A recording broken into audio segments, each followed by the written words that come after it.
Por la gracia de Dios, por su misericordia, estamos una vez más aquí, dispuestos a estudiar la clase, o más bien a repasar la clase que dimos el último domingo sobre el tema que ya Ariel ha anunciado, la evidencia que tiene que ver con Dios, la segunda parte. El argumento de esta evidencia, pues lo hemos tomado derecho de que durante los mismos siglos en que se estuvieron copiando los manuscritos, se implementaron, se divulgaron muchas falsedades, muchas mentiras, muchos errores. Fue una era oscura para la iglesia, precisamente por parte de las personas que estaban copiando sus mismos manuscritos. Fíjense cómo este es el argumento que hemos usado. O sea, las mismas personas que estaban copiando los manuscritos fueron las que introdujeron en la iglesia cristiana muchas falsedades, muchas mentiras, muchos errores. Sin embargo, no los trasladaron a los manuscritos. Los manuscritos quedaron libres de esos errores. Ellos lo escribieron en sus doctrinas, en los acuerdos de sus concilios, en las declaraciones de sus papas, pero no lo incluyeron en el texto del Nuevo Testamento. Porque fueron cuidadosos, porque fueron temerosos de Dios para no incluir esas cosas en el texto del Nuevo Testamento.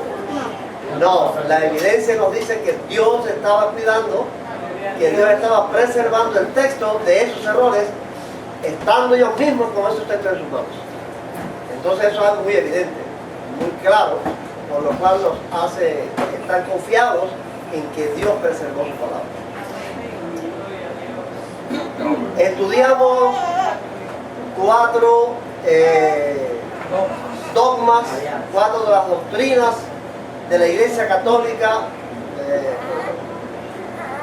que son fundamentales, son básicos en la Iglesia, para demostrar cómo estas doctrinas fueron muy antiguas en la Iglesia y de ellas no aparecen en el Nuevo Testamento. El primero que estudiamos fue, a ver si lo recuerdan, el primer tema fue... No, el primer tema de todos los 4 temas. La canonización. La teoría del reemplazo. ¿Se recuerdan la teoría del reemplazo, que fue la doctrina esta de que la iglesia reemplazó a Israel? Eso no aparece en el Nuevo Testamento en ningún lugar. La segunda fue la canonización. el culto a los santos. ¿Se recuerdan los mártires, las reliquias, todas estas cosas?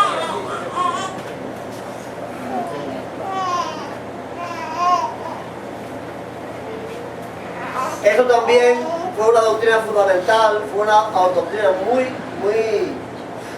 muy antigua en la iglesia, sin embargo ella tampoco aparece en el Nuevo Testamento. Hoy vamos a estudiar la primera, la comunión con las almas inmortales de los muertos. O sea, esta otra doctrina muy importante en la Iglesia Católica. ¿Cómo es que las almas de quienes mueren ascienden al cielo y hay comunión entre los que están en la tierra y los que están en el cielo? Esto tampoco aparece en los textos del Nuevo Testamento. Vamos a la primera pregunta. Según el catecismo, y tomamos la creencia de la base, o sea, de lo que dice el mismo catecismo. Según el catecismo, quienes pertenecen a la iglesia peregrina. Ustedes recordarán que en la iglesia católica se cree que la iglesia existe en 3 estados. La llamada iglesia peregrina, la iglesia que se purifica y la iglesia glorificada. Bien, según el catecismo, ¿quiénes pertenecen a la iglesia peregrina? Las almas inmortales de los salvados, los católicos que no han muerto o las almas inmortales de los que están en el purgatorio. Sara, la primera pregunta le toca a Sara. ¿Cuál de estas 3 categorías son las que pertenecen a la iglesia peregrina? ¿Están claros, Sara? Sí. Ok. A la iglesia peregrina pertenecen aquellos que todavía están en la tierra, que no han muerto. La segunda pregunta, según el catecismo, ¿quiénes pertenecen a la iglesia que se purifica? Nos vemos las almas inmortales de los salvados, los católicos que no han muerto o las almas inmortales de los que están en el purgatorio. Yanelis. Las almas inmortales de los que están en el purgatorio. ¿Están de acuerdo con Yanelis? Amén. Esa es la llamada la iglesia que se purifica. Según el catecismo, la tercera pregunta, ¿quiénes pertenecen a la iglesia glorificada? Los mismos tres. Le toca la pregunta a Rosario. Rosario, ¿quiénes pertenecen a la iglesia glorificada? Las almas inmortales de Las almas inmortales de los salvados. los salvados. Esos son los tres estados en que la iglesia existe según el catecismo católico. Escoge la palabra que falta. Y esto es muy importante, también lo dice el catecismo. La unión de los miembros de la iglesia peregrina con los hermanos que durmieron en la paz de Cristo de ninguna manera se deshace, interrumpe, impide, desconecta o detiene. Hay que escoger una de esas palabras que es la que falta allí en la afirmación. Habla. Miren esto. Interrumpe. ¿Están de acuerdo? Sí. Correcto. Fíjense que dogma tan ajeno a esa escritura. ¿Dónde aparece eso en el Nuevo Testamento? Un lugar.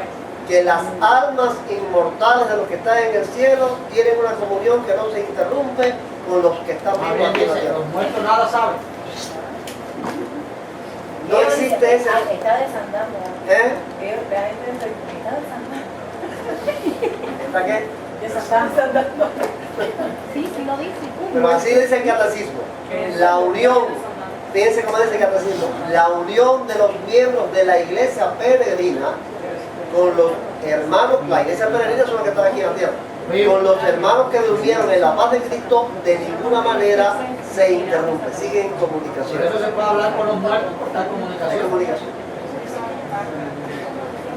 Bueno, ahí nacen todas estas cosas. La pregunta 5, ¿en qué consiste esa unión entre la iglesia peregrina y los hermanos que durmieron en la paz de Cristo? Porque solamente el catecismo no queda ahí. Explica en qué consiste esa unión, cómo es que se comunican los que están en la tierra con esas almas inmortales que están en el cielo. Marca las respuestas correctas. Hay varias respuestas, algunas de ellas son correctas y dos de ellas no son correctas.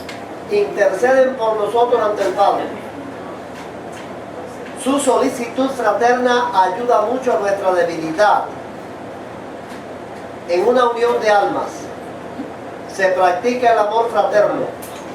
La comunión con los santos nos une a Cristo. En una unidad de propósito. Orar por los difuntos para que se vean libres de sus pecados. ¿Cuál de esas afirmaciones es la que aparece en el catecismo? Ariel. Vamos, Ariel, dime. Dime, ven diciendo las que tú viste que son ciertas. ¿Cuáles son? Bueno, intercede por nosotros ante el Padre. ¿Está bien? Sí. Ok. Su solicitud fraterna ayuda mucho a nuestra debilidad. ¿Está bien? Se practica el amor fraterno. ¿Está bien? Sí. La comunión con los santos nos une a Cristo. ¿Bien? Y orar por los difuntos para que se vean libres de sus pecados. ¿Está bien? Ok. De esas diferentes o 5 maneras es que existe la comunión entre los de la tierra y los del cielo. La pregunta 6.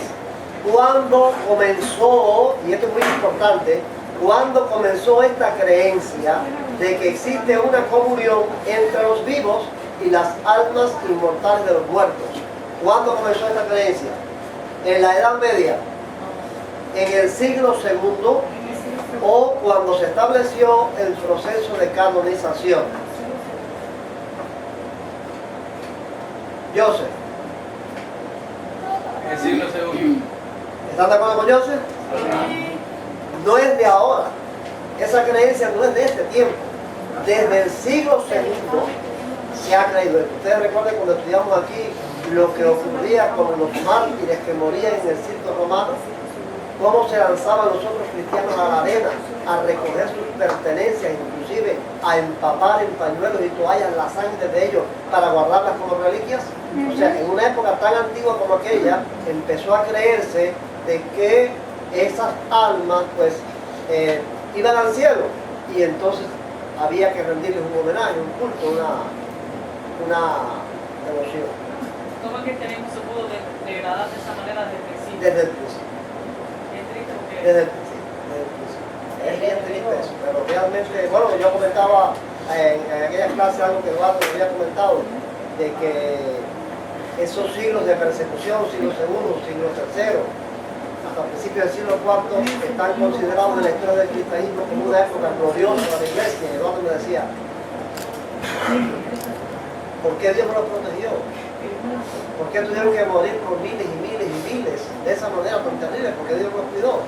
Más bien eso parece un castigo al desvío y al pecado, lo mismo que hizo Dios con Israel. Dios no protegía a Israel durante la época de los jueces, caían bajo el poder de sus enemigos. Cuando se levantaba un juez que quería buscar a Dios, pues Dios lo salvaba. Algo quizás peor que lo que pasó a Israel le ocurrió a la iglesia. La iglesia se desvió. Ya nosotros notamos, Arlene, es interesante eso, nosotros notamos en el Nuevo Testamento que hay desviaciones. Desde la carta de Pablo se ve la desviación. Se ve la desviación. Y Pablo dice a los hermanos cuando nos reunió en Mileto, cuando nos reunió ahí a despedirse de ellos: yo sé que después de mi partida entrarán entre vosotros luego la paz, y no perdonarán el pecado. O sea, desde la misma época de Pablo se ve esa desviación, ya está en efervescencia la mentira, el desvío. Juan escribe: todo el que diga que Jesucristo viene en carne es el espíritu del anticristo y han salido de nosotros. O sea, esa corrupción empezó bien temprano, y ya en el siglo II pues la iglesia se desvió, terriblemente se desvió. Cuando Pedro se deja ver, cuando viene este hombre y le dice, dame ese poder para que yo te ponga la mano también pueda hacer lo mismo, y ofrezca tú también todo ese dinero. Ya se deja ver que había personas que querían penetrar, querían participar de los beneficios del cristianismo, pero seguir su vida normal para complacer su ego. Yo le conversaba con Eduardo aquel día, y hablamos de esto. Todo esto nace, y es el terrible enemigo que tenemos todos nosotros, de la marca candente del Edén. Yo le he llamado la marca candente del Edén. Muchas personas piensan que el pecado más terrible que cometieron Adán y Eva en el Edén fue la desobediencia. La desobediencia fue ligera. No es una cosa muy ligera. Lo terrible fue querer ser como Dios. Eso fue lo terrible. Lo terrible fue que el diablo le dijo: no moriréis. Dios sabe que seréis como dioses cuando coman de La curiosidad. Y ella dijo, vio que la fruta era codiciable para alcanzar la sabiduría, ser como Dios. A partir de ahí, esa marca es la marca candente del Edén. Ese es el pecado que traemos todos. Todos traemos ese pecado que está en nuestro ego, nuestra soberbia, nuestras actitudes de querer ser más que el otro, al punto de querer ser como Dios. Entonces, cuando el hombre empieza a glorificar al hombre, nace eso precisamente de esa creencia, de esto que tenemos en el alma. Realmente los mártires fueron hombres extraordinarios, hombres y mujeres extraordinarios, pero en el ansia de glorificar al hombre por lo que fueron, dice que adoraron las criaturas antes que todo, entonces empezaron a glorificar a los hombres. Por eso es peligroso donde quiera que uno ve la glorificación del hombre. Quien merece gloria donde quiera, Cristo es Dios. El hombre no merece gloria, porque desde el momento en que merece gloria, ya está en el camino del peligro. Y ese fue el desvío de la iglesia. Glorificar a los hombres. ¿Verdad que fueron tremendos hombres? Pero no se les podía glorificar de esa manera. No podían ocupar el lugar de Dios. La pregunta 7. ¿Por qué ni uno solo de los más de 5.000 manuscritos griegos contiene ni siquiera una leve idea de que las almas inmortales de los santos interceden por los de la tierra? En los manuscritos griegos no aparece ni la más leve idea de esa doctrina, ni la más remota idea de esa doctrina. ¿Por qué no aparece? Las tres respuestas opcionales son: porque esa idea surgió después de que los manuscritos fueron copiados, porque los manuscritos originales no decían nada de eso, o porque Dios libró a su palabra del error. La última. Adalis, vamos a ver, Adalis. ¿Cuál es la respuesta? Porque Dios libró a su palabra de él. Porque Dios libró a su palabra del error. Vale, no pudo esa pregunta porque con eso se la dijo. No, Vale respondió el cuestionario. Yo recibo, quien responde el cuestionario, yo recibo un informe en mi computadora y ella respondió su cuestionario. Estaba todo porque respondió. Él respondió el cuestionario conmigo. Ella se fijó de corrioso, se fijó de corrioso. Bueno, eso fue lo que dije al principio. Eso fue lo que dije al principio. Las mismas personas que introdujeron estas falsedades y estas mentiras fueron las mismas personas que estaban copiando sus manuscritos en sus conventos, en sus monasterios, en sus iglesias, por monjes, por sacerdotes, por cardenales. Esa misma gente que estaban haciendo el trabajo de copiar los manuscritos eran los que estaban creyendo estas cosas. ¿Por qué no las introdujeron? ¿Por qué no aparece ni la más leve idea de esa doctrina en los manuscritos? Así porque fueron buenos, porque fueron temerosos, porque Dios preservó su palabra de Dios. Amén. Porque Dios no les permitió a ellos introducir estas mentiras en el texto griego. Por eso nos da confianza el texto griego, que haya pasado por esa tormenta, por esa oscuridad, limpio, puro, así, con todas las verdades únicas de Dios. Es extraordinario eso. Bueno, el segundo asunto que vamos a ver hoy es el culto a la Virgen María. Es básico también esto, lo vimos en la clase. Muy importante el credo de la Virgen sobre la Virgen María de la Iglesia Católica y también muy antiguo, tampoco es de ahora. Marque en las columnas los dogmas marianos. O sea, el dogma de la Iglesia Católica es lo que nosotros creemos en nuestra iglesia. Es el fundamento de la doctrina de la Iglesia Católica. Marque en la columna los dogmas marianos que se corresponden con la descripción y el quinto dogma que muchos en la Iglesia Católica quieren instituir. Hay 4 dogmas marianos, 4 doctrinas sobre María en la Iglesia Católica y todavía están promoviendo un quinto dogma sobre ella. Vamos a ver cuáles son esos 5 dogmas de la Virgen sobre la Virgen María. Ahí están en la columna de la derecha de la descripción y aquí en las columnas hacia acá están los nombres de los dogmas: maternidad virginal, Theotokos, Inmaculada Concepción, la Asunción y Corredentora. Vamos a ver. Tiene todo. Eduardo, me vas diciendo. Madre de Dios, ¿cuál de los dogmas es? ¿Está bien? Sí. Theotokos, Madre de Dios. María ascendió al cielo en cuerpo y alma sin ver corrupción y está sentada a la diestra de Cristo. ¿Están de acuerdo con Eduardo? La Asunción. María también es redentora del hombre. ¿Redentora está bien?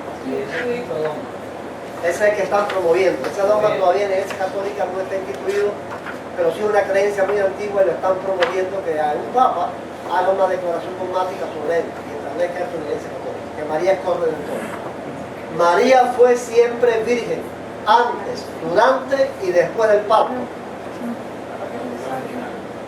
Maternidad virginal, ¿están de acuerdo? Y el otro es, María fue concebida sin pecado, o sea, cuando ella fue concebida en el vientre de su madre, ya no tenía pecado, igual que Cristo, en el vientre de María. La Inmaculada Concepción. Bueno, estos son los 4 dogmas y el quinto sobre María. ¿Cuál o cuáles de los dogmas marianos aparece en los textos griegos del Nuevo Testamento?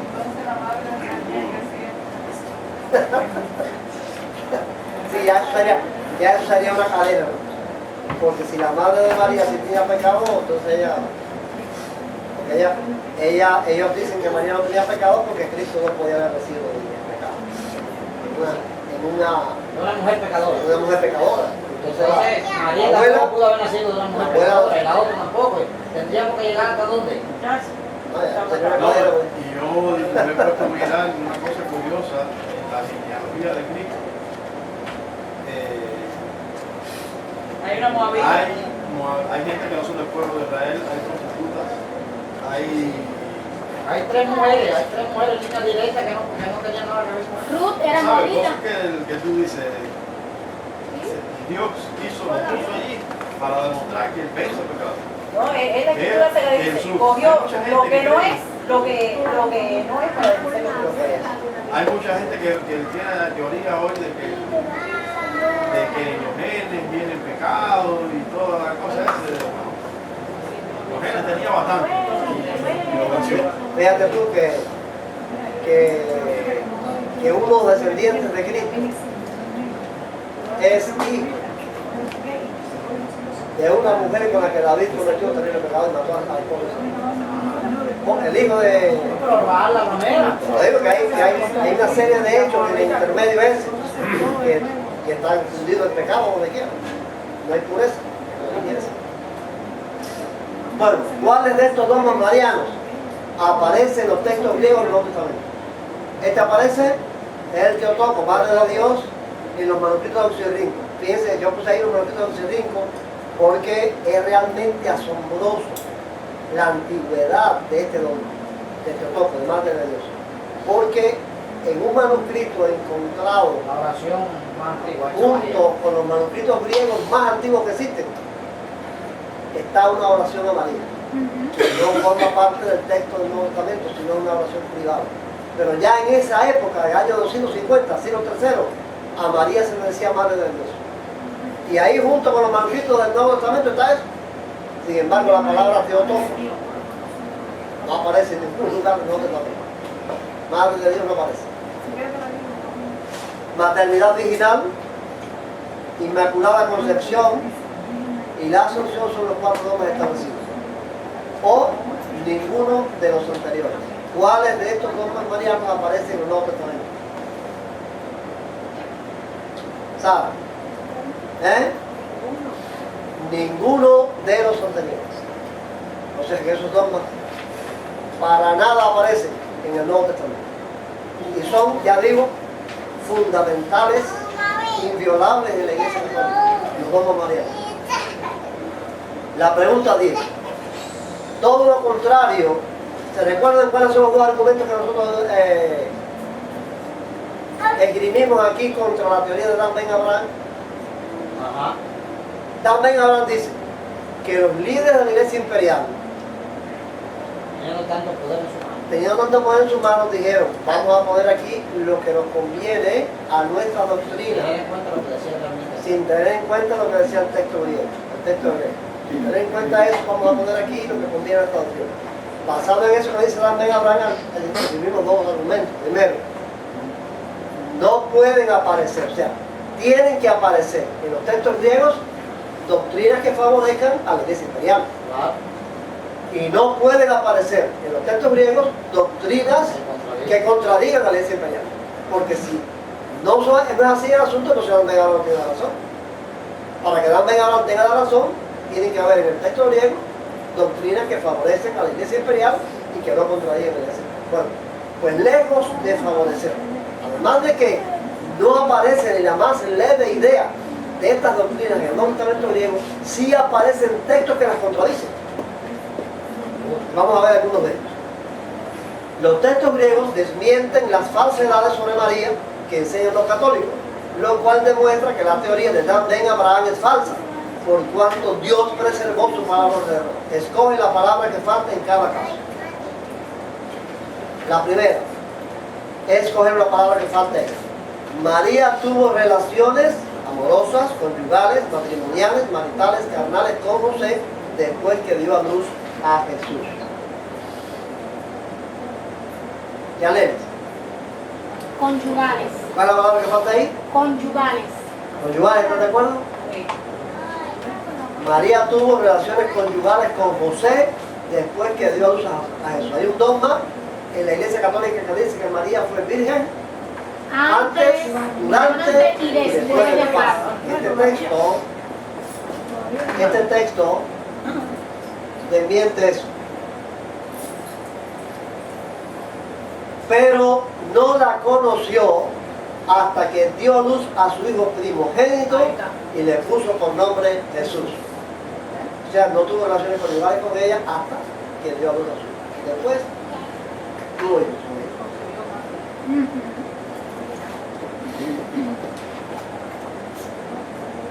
Debe haber sido duro para José. Espera, ¿Eh? duro para José, que es 9 meses. Al lado de ella. María, la otra es, María engendró, crió, tuvo, concibió, parió otros hijos e hijas, los hermanos y las hermanas de Jesús. Vamos a ver. Rosario. ¿Cuál es la palabra que falta de Rosario? ¿Tuvo? ¿Están de acuerdo con Rosario? María tuvo otros hijos e hijas, los hermanos y las hermanas de Jesús, y esto es claro en el Nuevo Testamento. Dice ahí Mateo 13, 55 y 56. ¿No es este el hijo del carpintero? ¿No se llama su madre María y sus hermanos Jacobo, José, Simón y Judas? ¿No están todas sus hermanas con nosotros? ¿De dónde saca todas estas cosas? Ariel hizo un comentario aquí de algo que está intentando ahora para hablar de esto. La película esa que sacaron. ¿Cómo dice?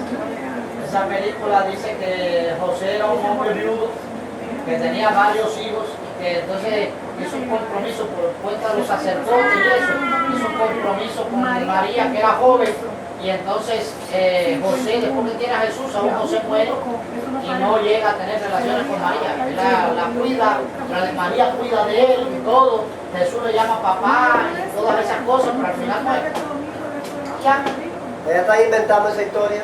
No, pero dicen que según estudios se cree que él era un hombre bien mayor, 50 y pico de años. ¿Qué estudio? Dice la gente han dicho que era bien mayor. Bueno, yo Como los manuscritos hebreos Sí, claro. Así como los manuscritos de Caramelo. ¿Cuáles son los estudios que dicen que no son bien malos? Bueno, lo que dice la Biblia de José y su edad no hay nada. No dice nada, exacto. Simplemente que era carpintero, ¿Sí? que se desposó con María. No hay nada. No hay nada más.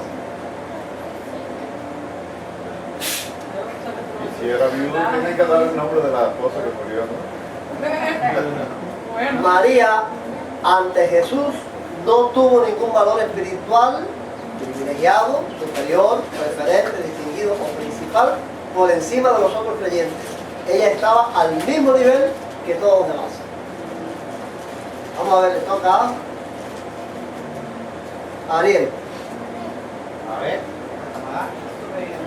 ¿Cuál es, Ariel, la palabra? Un nivel superior. Superior. Valor espiritual superior.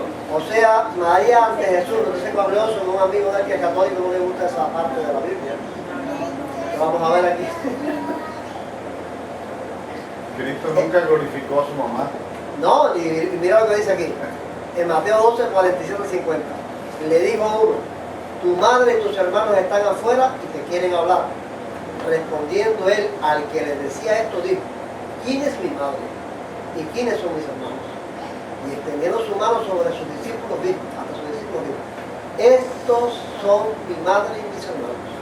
Pues todo aquel que hace la voluntad de mi Padre que está en los cielos, es el mi hermano, mi hermana y mi madre. A mí me encanta este texto. ¿Es el texto?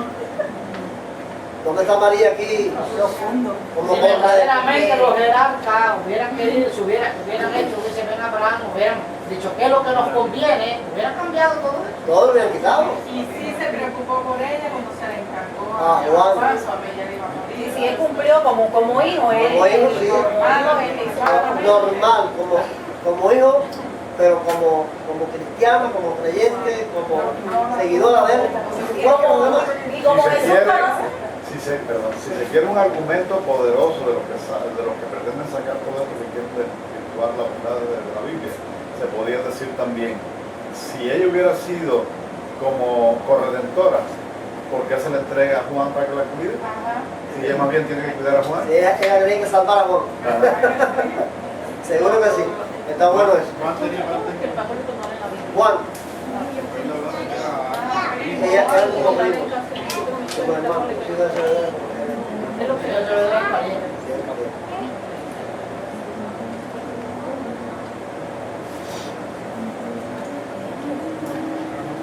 Por eso le llama Santiago el hermano del Señor. La próxima clase que podamos estudiar, que lo primero que podamos estudiar, va a tratar sobre el Talmud y la Cábala en la predicación de los judíos especiales. Ustedes recuerdan que yo les mandé unos videos para que más o menos tener idea. Ajá, unos videos para que les supieran más o menos qué es el Talmud. No para que sepan. ¿Cómo es? Hace rato. ¿Qué es el Talmud y qué es la Cábala? Porque hay ciertos predicadores judíos mesiánicos que usan el Talmud y la Cábala en sus predicaciones. Que el Señor reciba la honra. Amén. Cantamos un coro para terminar. Es tu ley, Señor, faro celestial, que impereñe el resplandor, norte y guía mortal. Adalín, te pido el servicio. Bendito amor de Dios, la gracia y la paz de nuestro Señor y Salvador Jesucristo, la compañía y comunión del Espíritu Santo, nuestro Consolador, sean con todos sus hijos, tal y para siempre. Amén.